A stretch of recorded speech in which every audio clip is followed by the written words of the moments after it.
Assalamualaikum warahmatullahi wabarakatuh. Saya Iqbal Dwi Cahyo dengan NIM 2010712016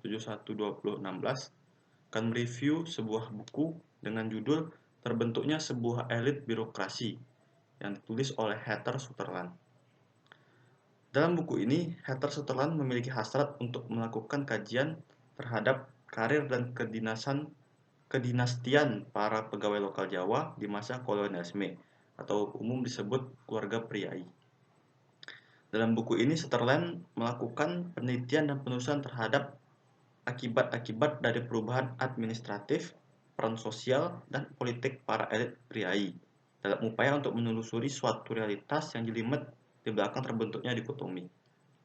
Dalam studinya mengenai karir dari keluarga administratif lokal di Jawa masa kolonial, yakni priai, Sutherland juga mengorek persoalan pokok para sarjana yang menggeluti studi Asia Tenggara, yaitu dampak kolonialisme terhadap politik tradisional.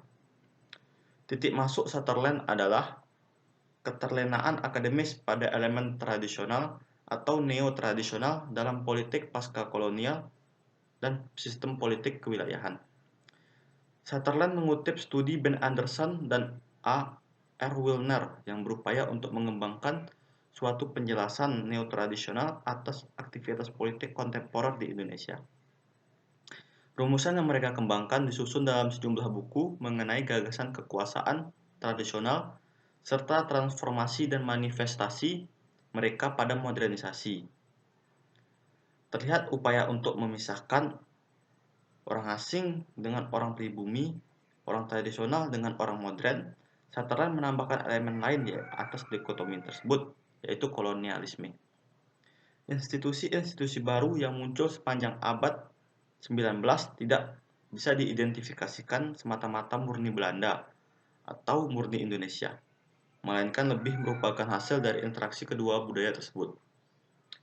Melalui deskripsi yang terdokumentasi dengan sangat baik mengenai pola hubungan antara aristokrat Jawa dengan kolonialis Belanda, Sutherland berhasil menunjukkan bahwa kaum tradisional bukan semata-mata kehilangan nilai-nilai mereka atau menukarkannya dengan nilai-nilai barat atau modern. Lebih dari itu, apa yang terjadi pada budaya tradisional lebih merupakan transformasi suatu situasi baru yang beragam dan rumit, yang umumnya diciptakan oleh orang asing, para pegawai pangreh praja yang selalu dibutuhkan oleh pemerintah kolonial untuk memenuhi kebutuhan sekaligus melakukan penyesuaian terhadap perkiraan perubahan pergeseran yang akan terjadi. Terutama untuk Binnenlandsbestuur, semacam pegawai negeri.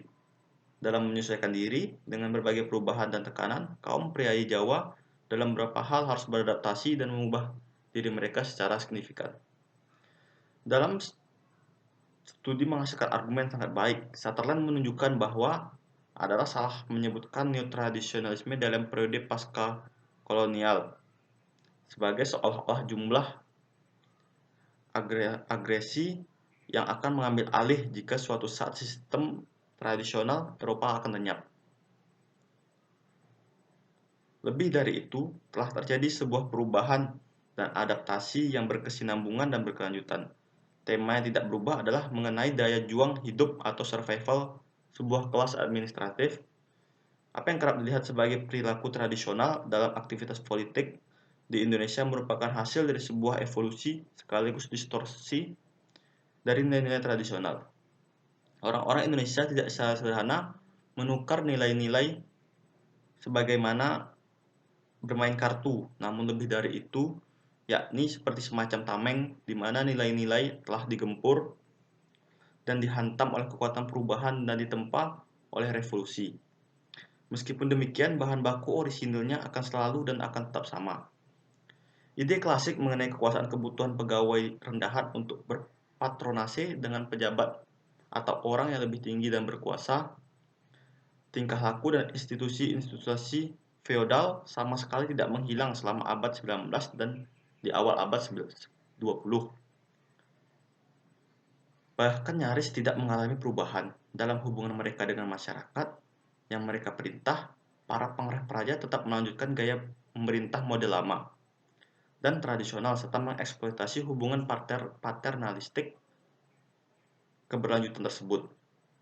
Pada kenyataannya kerap didorong oleh pemerintah kolonial Belanda melalui cara-cara yang sungguhnya berantakan dan amburadul.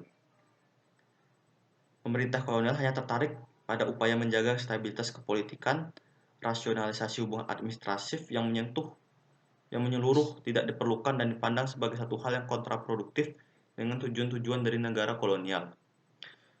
Meskipun demikian, terdapat perubahan yang patut dipertimbangkan dalam sifat-sifat administrasi sepanjang abad 19. Kebanyakan ditanam dan tumbuh pada masa reformasi di Andes dan Raffles yang berhasil mengambil alih Jawa pada Perang Napoleon. Walaupun muncul reaksi orang-orang Jawa dalam wujud pemberontakan seperti di Penogoro dan juga orang Belanda sendiri, reformasi di Andes dan Raffles banyak mendatangkan dampak pada akhir abad 19. Posisi-posisi seperti bupati, pejabat wilayah, pegawai lainnya ditentukan melalui pengangkatan maupun penunjukan. Anggota kelas priai menerima pendidikan di sekolah Belanda, dan menjadi semacam hiasan dari peradaban Eropa. Pada awal abad ke-20, administrasi pemerintah telah tumbuh menyesuaikan diri terhadap berbagai batasan-batasan dan juga peluang-peluang sebagaimana dibentuk oleh lingkungannya. Meski demikian, 3 tingkatan struktur masyarakat, segmentasi masyarakat yang terbentuk di masa lalu dengan serta-merta mulai mengalami perubahan. Munculnya Islam, nasionalisme, dan komunisme memberikan ancaman terhadap status quo. Para pangeran praja terkepit di antara dua konstitusi budaya yang saling bertentangan, namun juga diharuskan untuk bekerja dalam dua dunia yang berbeda. Pada masa pendudukan Jepang, atau masa revolusi, masa kemerdekaan, dan masa politik elektoral menciptakan suatu situasi di mana para pegawai pemerintahan berada dalam posisi sangat tidak aman dikarenakan banyaknya perubahan-perubahan yang drastis terhadap institusi dan kepegawaian pemerintah. Sutherland menunjuk juga pada studi-studi Benedict Anderson yang menganalisa semacam bentuk kebangkitan kembali patrimonialisme dalam politik Indonesia. Studi Sutherland ini didasarkan pada suatu penelitian yang solid terutama dalam hal sumber-sumber bahan material, baik yang berbentuk arsip sampai dengan sumber lisan. Sekian review buku dari Heather Sutherland dengan judul terbentuknya elit birokrasi Indonesia. Dan salam memaafkan. Assalamualaikum warahmatullahi wabarakatuh.